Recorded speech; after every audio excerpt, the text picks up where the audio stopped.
Welcome to The Explainer. Today, we're diving into a real microscopic whodunit. It's a classic case of mistaken identity, where a totally harmless organism has been taking the fall for its dangerous, disease-causing twin for, get this, over 100 years. This mix-up has led to a ton of misdiagnoses and people getting treatments they just didn't need. The organism at the center of it all, a little amoeba called Entamoeba dispar. So, think about it. Can a harmless twin really be blamed for its siblings' crimes? I mean, it sounds like something out of a movie, right? But in the world of microbiology, this isn't some far-fetched plot. Nope, it's a real-world problem, and it has some pretty serious consequences for real people. Okay, so take a look at these two pictures right here. What you're seeing are the cysts of two different amoebas. Now, one of these can cause some really nasty stuff.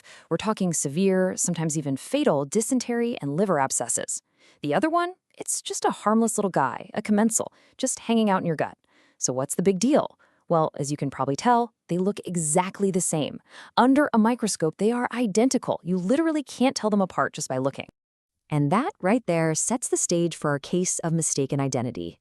So let's properly introduce the two amoebas at the heart of the story.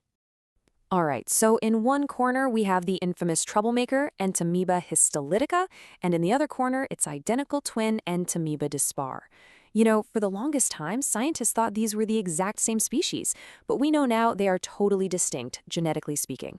And here's the real kicker. Entamoeba dispar, the harmless one, is about 10 times more common. Just let that sink in. It means that for years, the vast majority of what doctors thought was a dangerous infection was actually just this harmless little passenger along for the ride. So to really get to the bottom of this, we've got to build a clear profile of our main subject. Let's dig into the biology of Entamoeba dispar. So first things first, what exactly is this thing? Well, Entamoeba dispar is what's called a protozoan endoparasite. Okay, that sounds a bit sciencey, so let's break it down.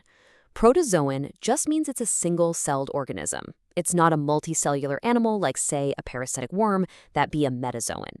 An endoparasite, that just means it lives inside its host. In this case, inside the human intestine. It's not like an ectoparasite, like a louse that lives on the outside. This one's an insider. And here's its formal address, if you will, in the great tree of life. It belongs to the domain Eukaryota and the phylum Amoebozoa. And that phylum is pretty famous. It's the group that uses those false feet or pseudopods to move around and eat. Now, this classification isn't just for biology nerds. No, it actually helps us understand where it came from and why it's so perfectly adapted to live in a place with very little oxygen, like our gut. Okay, so now that we know what it is, let's take a look at what it does. It's time to trace its life cycle and follow its journey across the globe. This is a great diagram from the CDC. It lays out the entire life cycle, which, by the way, is exactly the same for both Entamoeba dispar and its dangerous twin, Entamoeba histolytica. The whole thing hinges on what's called fecal-oral transmission. Now, there are two key stages you really need to know. First, there's the cyst. It's tough, it's dormant, and it's the infectious stage that gets ingested. Then there's the trophozoid. This is the active, mobile form that actually lives and multiplies inside your intestine. Let's walk through this in 4 simple steps, okay? Step 1, ingestion. Someone eats or drinks something contaminated with these mature cysts. Step 2, excistation. This is where the cysts hatch inside the small intestine and out come the trophozoids. Step 3, multiplication. These little guys then travel to the large intestine where they set up shop and start to multiply. And finally, step 4, transmission. Some of those trophozoids transform back into those tough cysts, get passed out in the feces, and, well, the cycle is ready to start all over again with a new host. So where in the world do you find this amoeba? Well, globally, Entamoeba dispar is pretty much everywhere, but it really thrives in places with poor sanitation. But what about a country like the Netherlands? Well, because of their really high standards for water and food safety, it's not considered endemic there. Instead, it's thought of as an imported infection. You mostly see it in people who've traveled to or moved from areas where the parasite is a lot more common. And this brings us to the real detective work. How on earth did science finally crack this 100-year-old case of the perfect imposter? Well, the answer wasn't found by looking closer, but by looking deeper. The solution was moving from the microscope to molecules. Okay, so here's the absolute crux of the problem. For about 100 years, the only tool anyone had was a microscope. A lab tech could look at a stool sample and go, yep, that's an Entamoeba infection. But, and this is a huge but, they had no way of knowing which one it was. Was it the dangerous Entamoeba histolytica or the harmless Entamoeba dispar? They couldn't say for sure. And you can imagine what that led to. Countless people getting treated with powerful drugs for a harmless organism that wasn't causing any problems at all. So, what was the game changer? A technology you've probably heard of, PCR, or polymerase chain reaction. The easiest way to think about it is like DNA fingerprinting, but for microbes. PCR can sniff out the specific, unique genetic material for each species. It is so incredibly sensitive and so specific that it's now the absolute gold standard for diagnosis. It finally gave us a way to tell these identical twins apart with 100% certainty. All right, so let's quickly recap the diagnostic toolkit we have today. You've got microscopy, that's the old school way, but it can't tell the species apart.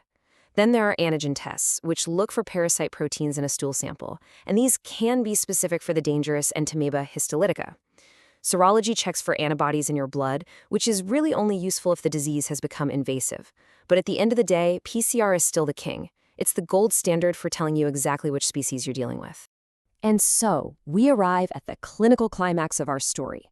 We've done the detective work, we've used our fancy molecular tools, and we have a definitive ID. It's Entamoeba dispar. So, what now? What do we do about it? I mean, really, this is the million-dollar question, isn't it? After going through all that trouble to identify this specific organism, what's the right call from a medical standpoint? The answer is incredibly simple. And actually, pretty powerful. We do nothing. We don't treat it. The international guidelines, from the World Health Organization all the way to the CDC, are crystal clear on this. Entamoeba dispar is a harmless commensal organism. It's not pathogenic, and it requires zero medical treatment. And the contrast here is just stark. It's night and day. If you have an Entamoeba histolytica infection, you're looking at a two-step drug regimen. First, you get a drug like metronidazole to knock out any invasive disease. And then you get a second drug to clear out the cysts from your gut. But for Entamoeba dispar, the official recommendation is no treatment. That's it. And places like the Netherlands, with organizations like Swab, take this really seriously. They actually require molecular proof, a positive PCR test for Entamoeba histolytica, before a doctor will even think about prescribing those kinds of powerful drugs. So why is this whole imposter thing such a big deal? Why does it matter so much? Let's wrap this all up with the big takeaways. Okay, being able to tell these two apart is absolutely crucial, and here's why. First, you're not giving people powerful drugs they just don't need. That's a huge win in the fight against drug resistance. Second, it means we get much more accurate public health data. We can actually track how common the dangerous species is. And maybe most important of all, if a patient is actually sick, knowing they have the harmless amoeba forces doctors to keep looking for the real cause of their symptoms instead of just blaming this innocent bystander. And of course, we have to talk about prevention because it is always the best medicine, right? Remember, the transmission route is fecal-oral, so the best way to protect yourself is just good old-fashioned basic hygiene. Wash your hands thoroughly, especially after the bathroom and before you handle food.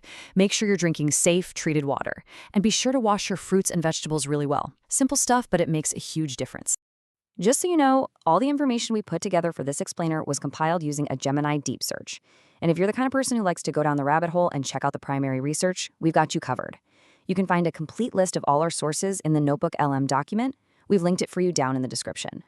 And with that, the case of the harmless imposter is officially closed. So, what do you think? What other microscopic mysteries or complex topics should we tackle next? We'd love to hear your ideas, so drop them in the comments below.